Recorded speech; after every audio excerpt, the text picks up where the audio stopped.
dan Rem 044 Gapo.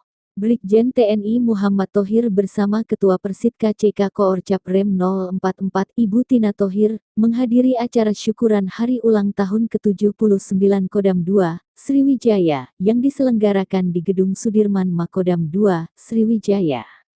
Jalan Jenderal Sudirman KM 2,5 Palembang, Selasa tanggal 7 Januari tahun 2024. Melalui rilisnya, Kapen Rem 044 Gapo mengungkap, dan Rem 044 Gapo hadir didampingi Kasrem beserta para Kasikorem. Usia 79 tahun, bukanlah usia yang muda.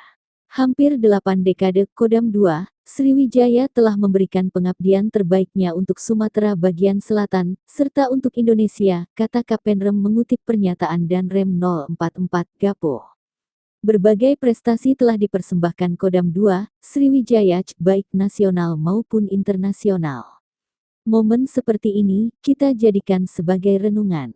Kita ambil pelajaran, introspeksi untuk dijadikan motivasi, untuk meningkatkan kinerja, memberikan pengabdian terbaik untuk bangsa dan negara Indonesia, pesannya.